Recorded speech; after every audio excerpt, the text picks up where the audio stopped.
Hello दोस्तों, नमस्कार। स्वागत है आप सभी का एजुकेशन मंत्रा में। देखिए दोस्तों, क्या है कि अब एजुकेशनल कंटेंट को धीरे धीरे हम प्रोसीड करेंगे। तो आधुनिक भारत की संध्याकालीन खुराक लेकर आए हुए हैं। इसमें टॉप 20 तोड़ू फैक्ट्स को डिस्कस करेंगे।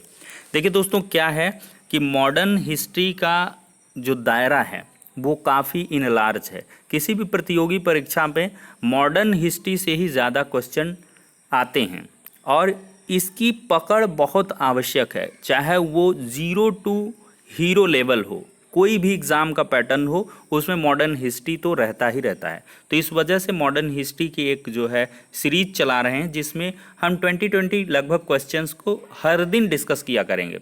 लगभग 10 से 20 वीडियो आएंगे और पूरी मॉडर्न हिस्ट्री पर आपकी अच्छी खासी पकड़ हो जाएगी। तो चलिए दोस्तों, अब बिना किसी देरी के वीडियो सेशन को स्टार्ट करते हैं और लेते हैं अपना पहला फैक्ट। तो देख सकते हैं दोस्तों, पहला फैक्ट है भारतीय राष्ट्रीय कांग्रेस की स्थापना एक सेवानिवृत्त ब्रिटिश प्रशासनिक अधिकारी A.O. ह्यूम द्वारा 1885 ईस्वी में हुई थी। सबसे पहला क्वेश्चन बनता है कि भारतीय राष्ट्रीय कांग्रेस की स्थापना किसने की थी? तो सर A.O. ह्यूम ने की थी। और कब की थी? 1885 में। ये बहुत ही इंपॉर्टेंट क्वेश्चन है। इंडियन नेशनल कांग्रेस की स्थापना कब हुई? 1885 में। किसने की? A.O. ह्यूम, एक सेवानिवृत्त ब्रिटिश प्रशासनिक अधिकारी था। अगला क्वेश्चन है, फैक्ट कह लें, कांग्रेस का प्रथम अधिवेशन कब हुआ था और प्रथम अधिवेशन के अध्यक्ष कौन थे? ये बहुत बारीक क्वेश्चन है। देखिए, कांग्रेस का प्रथम अधिवेशन दिसंबर 1885 ईस्वी में मुंबई में यानी कि बम्बई में हुआ था।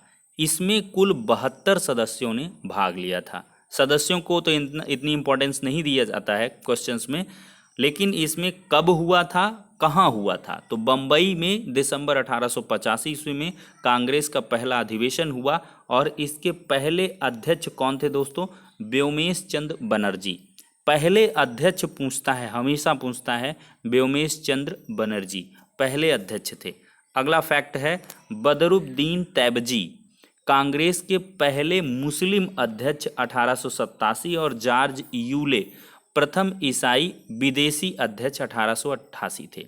अब देखिए, कांग्रेस के पहले मुस्लिम अध्यक्ष कौन थे? तो ये क्वेश्चन सैकड़ों बार आया है। बदरुद्दीन तैबजी जो हैं वो कांग्रेस के पहले मुस्लिम अध्यक्ष हैं, ठीक है। और इन्होंने अध्यक्षता की थी 1887 के कांग्रेस के अधिवेशन में। और फिर जॉर्ज यूले जो हैं वो प्रथम ईसाई हैं और विदेशी अध्यक्ष भी हैं। पहले ईसाई और विदेशी अध्यक्ष हैं जॉर्ज यूले, और उन्होंने 1888 के कांग्रेस के अधिवेशन में अध्यक्षता की थी। अगला फैक्ट है बहुत ही इम्पॉर्टेंट, एकदम से चोखा मार ये फैक्ट है, बाल गंगाधर तिलक। अक्सर लोग कंफ्यूज होते हैं कि ये बाल गंगाधर तिलक है, गोपाल कृष्ण गोखले है। लगभग दोनों की मुखात भी मिलती जुलती है, लेकिन लोग उसमें से कंफ्यूज हो जाते हैं। तो देखिए, यहाँ पर ये बीजी तिलक साहब हैं, बाल गंगाधर तिलक।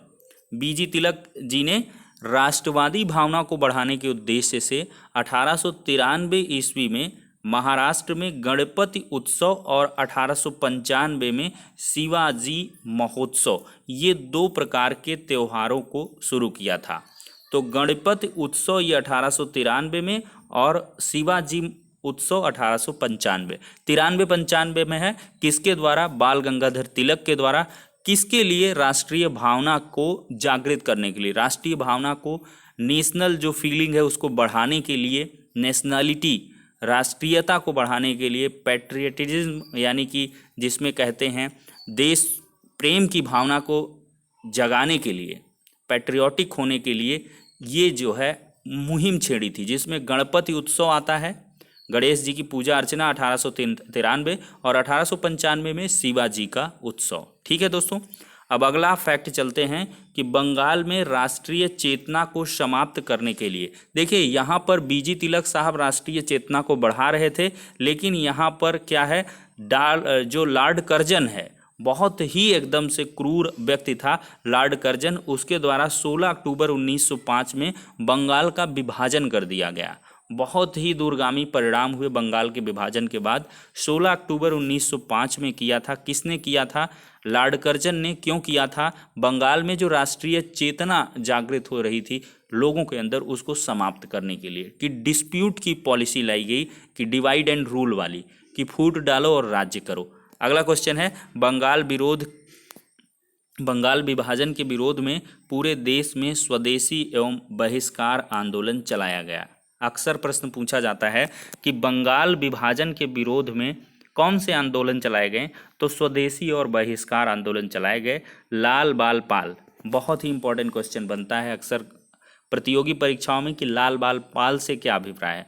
लाल का मतलब है लाला लाजपत राय, बाल का मतलब है बाल गंगाधर तिलक, और पाल का मतलब है बिपिन चंद्र पाल।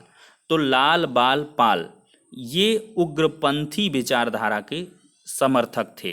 उग्रपंथी, गर्मपंथी और एक नरमपंथी भी थे। ठीक है, तो ये लाल बाल पाल, अक्सर प्रश्न पूछते हैं कि लाल बाल पाल से क्या अभिप्राय है। 4 ऑप्शन दे दिया जाता है, तो आप इसको अवश्य करें।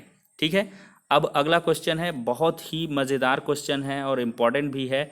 दादा भाई नौरोजी, ये कांग्रेस के कलकत्ता अधिवेशन में 1906 ईस्वी में सर्वप्रथम स्वराज की मांग इनके द्वारा प्रस्तुत की गई थी। और जो इम्पोर्टेंट क्वेश्चन बनता है, grand old man of India किसे कहा जाता है, ये प्रश्न अक्सर बनता है कि वयोवृद्ध पुरुष, भारत का वयोवृद्ध पुरुष किसे कहा जाता है, तो दादा भाई नौरोजी जी को। अगला है, बहुत ही इंपॉर्टेंट है, ये क्वेश्चन भी बनता है कि दादा भाई नौरोजी को सर्वप्रथम धन निकासी का सिद्धांत, जिसमें यह स्पष्ट था कि किस प्रकार अंग्रेज भारत से धन ले जा रहे हैं, मतलब धन निकासी का सिद्धांत, ये किसने दिया था? दादा भाई नौरोजी जी ने। ठीक है, अगला क्वेश्चन है, स्वदेशी के मुद्दे पर 1907 ईस्वी के कांग्रेस के सूरत अधिवेशन में कांग्रेस का विभाजन 2 भागों में हो गया था। अक्सर क्वेश्चन पूछा जाता है, कांग्रेस के किस अधिवेशन में जो है कांग्रेस 2 पार्ट में डिवाइड हो गई, तो 1907 के कांग्रेस के सूरत अधिवेशन में कांग्रेस 2 भागों में विभाजित हो गई थी। अगला क्वेश्चन है, 1906 ईस्वी में ढाका के नवाब सलीमुल्लाह के नेतृत्व में मुस्लिम लीग का गठन हुआ। प्रश्न बनता है, मुस्लिम लीग का गठन किसने किया था, तो 1906 ईस्वी में ढाका के नवाब सलीमुल्लाह के नेतृत्व में मुस्लिम लीग का गठन हुआ है। अगला फैक्ट चलते हैं, सरकार ने 1909 ईस्वी में भारतीय परिषद अधिनियम पारित किया। कौन सा? भारतीय परिषद अधिनियम, जिसमें पहली बार मुसलमानों के लिए पृथक निर्वाचन क्षेत्र मताधिकार की व्यवस्था दी गई थी। अक्सर प्रश्न बनता है यही कि पहली बार मुस्लिमों के लिए पृथक निर्वाचन क्षेत्र मताधिकार की व्यवस्था कब दी गई, तो 1909 ईस्वी के भारत परिषद अधिनियम द्वारा। अगला क्वेश्चन है, 1911 ईस्वी में दिल्ली में, अक्सर ये प्रश्न पूछा जाता है, जितने भी मैं फैक्ट यहाँ पर डिस्कस करता हूँ मोस्ट इम्पॉर्टेंट है, कभी भी इधर उधर का मतलब व्यर्थ वाला कोई भी आपका डिस्कशन नहीं यहाँ पर मिलेगा एजुकेशनल कंटेंट में। तो देख लीजिए, 1911 ईस्वी में दिल्ली में इंग्लैंड के सम्राट जॉर्ज पंचम एवं महारानी मेरी के स्वागत में भव्य दरबार का आयोजन किया गया था। अक्सर पूछा जाता है 1911 ईस्वी में दिल्ली में किनके स्वागत के लिए भव्य दरबार का आयोजन किया गया था, तो इंग्लैंड के सम्राट जॉर्ज पंचम थे और महारानी मेरी थे। और देखिए, इस समारोह में बंगाल विभाजन को रद्द करने तथा भारत की राजधानी कलकत्ता से दिल्ली स्थानांतरित करने की घोषणा की गई। 2 महत्वपूर्ण चीज़ें घटित हुई। पहली बार इंग्लैंड के सम्राट जॉर्ज पंचम और महारानी मेरी आई थी 1911 में, और ये 1911 ईस्वी ही है जब भारत की राजधानी कलकत्ता से कहाँ शिफ्ट हो गई? दिल्ली। तो कलकत्ता से दिल्ली जो राजधानी बनी आज भी प्रभावी है, तो 1911 में हुई थी। किस समारोह, और इस समारोह में सबसे अहम डिसीजन हुआ कि जो ये लार्ज कर्जन अपना करके चला गया था बंगाल का विभाजन, तो वो वापस से रद्द कर दिया गया। बंगाल विभाजन को रद्द करने की घोषणा हुई थी। अब अगला फैक्ट चलते हैं, 1916 ईस्वी में लखनऊ में आयोजित कांग्रेस के अधिवेशन में कांग्रेस के विभाजित धड़ों में समझौता हो गया। 1907 के सूरत के कांग्रेस के अधिवेशन में विभाजन हुआ और 1907 के बाद जस्ट 9 साल बाद, 9 साल का एक मतलब 2 पंचवर्षीय योजना से 1 वर्ष पहले 9 साल के बाद लखनऊ में आयोजित कांग्रेस के अधिवेशन में कांग्रेस का विभाजित धड़ जो था वो एक हो गया, मतलब समझौता हो गया। इसी अधिवेशन में पहली बार कांग्रेस एवं मुस्लिम लीग एक मंच पर आए थे। अब बढ़ते हैं अगले फैक्ट्स की तरफ। देखिए, स्वदेशी की मांग तेज करने के लिए बाल गंगाधर तिलक ने अप्रैल 1916 ईस्वी में और एनी बेसेंट ने सितंबर 1916 में होम रूल लीग की स्थापना की थी। कांग्रेस की देखिए मांग तेज करने के लिए बाल गंगाधर तिलक जी ने 1916 में और एनी बेसेंट ने सितंबर 1916 में, अप्रैल 1916 में बाल गंगाधर तिलक ने, सितंबर 1916 में एनी बेसेंट ने होम रूल लीग का गठन किया है।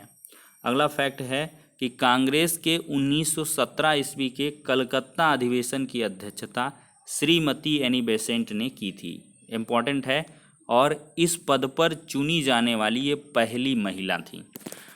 तो कांग्रेस के कलकत्ता अधिवेशन में पहली बार किसी महिला ने अधिवेशन की अध्यक्षता की थी, और वो कौन थी? श्रीमती एनी बेसेंट थी। अगला फैक्ट है, 20 अगस्त 1917 को ब्रिटेन की संसद में भारत सचिव मॉन्टेग्यू ने एक प्रस्ताव पेश किया जो अगस्त प्रस्ताव के घोषणा के नाम से जाना जाता है, अगस्त घोषणा के नाम से। इसके अनुसार भारत में प्रशासन की हर शाखा में भारतीयों को अधिक प्रतिनिधित्व प्रदान करने की बात कही गई थी। तो अगस्त प्रस्ताव कौन लेकर आया था? मॉन्टेग्यू चेम्सफोर्ड, ठीक है, 20 अगस्त 1916 में। अक्सर ये क्वेश्चन पूछते हैं। फिर है 1919 के भारत सरकार अधिनियम द्वारा प्रांतों में द्वैध शासन की व्यवस्था की गई। मोस्ट इम्पॉर्टेंट है भाई, इसको तो मिस ही ना करना। 1919 के भारत सरकार अधिनियम के द्वारा प्रांतों में द्वैध शासन की व्यवस्था की गई थी। अगला क्वेश्चन है, बेहद महत्वपूर्ण है, जलियांवाला बाग हत्याकांड। देखिए, पंजाब के 2 महत्वपूर्ण नेता सैफुद्दीन किचलू और डॉक्टर सत्यपाल की गिरफ्तारी के विरोध में अमृतसर के जलियांवाला बाग में, डेट याद कर लीजिएगा, 13 अप्रैल 1919 को विशाल जनसभा आयोजित की गई थी। जनरल डायर के निर्देश पर इस सभा पर गोलियां चलाई गईं, जिसमें सैकड़ों निहत्थे लोग मारे गए थे। इसे जलियांवाला बाग नरसंहार या हत्याकांड के नाम से जाना जाता है। इम्पॉर्टेंट है, पंजाब के 2 महत्वपूर्ण नेता सैफुद्दीन किचलू और डॉक्टर सत्यपाल की गिरफ्तारी हो गई थी, तो इन्हीं के विरोध में अमृतसर में जलियांवाला बाग एक प्लेस है, वहाँ पर 13 अप्रैल 1919 को विशाल जनसभा हुई थी। जनरल डायर ने जो भी गेट थे सबको बंद करा दिया था, और इसके बाद अंधाधुंध गोलियां चलवाई थी, जिसमें जो है सैकड़ों लोग मारे गए थे। सैकड़ों क्या, हजारों मारे गए थे। जलियांवाला बाग हत्याकांड के विरोध में इम्पोर्टेंट आता है, रविन्द्रनाथ टैगोर ने अपनी सर की जो उपाधि है अंग्रेजों द्वारा दी गई थी, उसको इन्होंने वापस कर दिया था। 1920 ईस्वी में तुर्की के खलीफा के साथ किए जा रहे दुर्व्यवहार के विरोध में भारत में खिलाफत आंदोलन चलाया गया। तो 1920 में ये भी इम्पोर्टेंट है, खिलाफत आंदोलन क्यों चलाया गया था? तुर्की के खलीफा के साथ दुर्व्यवहार हो रहा था, उसके विरोध में भारत में खिलाफत आंदोलन चलाया गया था। तो आप लोगों ने देखा दोस्तों, कुल मिलाकर 13 मिनट में हमने 20 तोड़ू फैक्ट्स को डिस्कस किया है, जिसमें से 20 फैक्ट ज़रूर हैं, लेकिन कम से कम 40 क्वेश्चन इससे बन जाते हैं घुमा फिरा के। वीडियो सेशन कैसा लगा है कमेंट बॉक्स में इसकी प्रतिक्रिया अवश्य दें, और किस प्रकार से, क्या इसी प्रकार टॉपिक वाइज चलता रहे, या मैं एक प्रकार से पूरी मतलब जैसे एंशिएंट हिस्ट्री से स्टार्ट करके एंशिएंट, फिर मिडवल, फिर मॉडर्न हिस्ट्री को डिस्कस करें, इस तरह मतलब सब्जेक्ट वाइज रहे, या इसी तरह के फैक्ट्स मैं सोच रहा हूँ पहले पूरे फैक्ट्स जैसे मॉडर्न हिस्ट्री के फैक्ट डिस्कस कर दें, फिर इसके बाद हम टॉपिक वाइज स्टडी भी करें। तो आप लोग अपनी प्रतिक्रिया अवश्य बताएं। अब इसी प्रकार के कंटेंट मिलते रहेंगे। तो फिलहाल के लिए इतना ही, नेक्स्ट वीडियो मिलते हैं, तब तक के लिए शुक्रिया, धन्यवाद।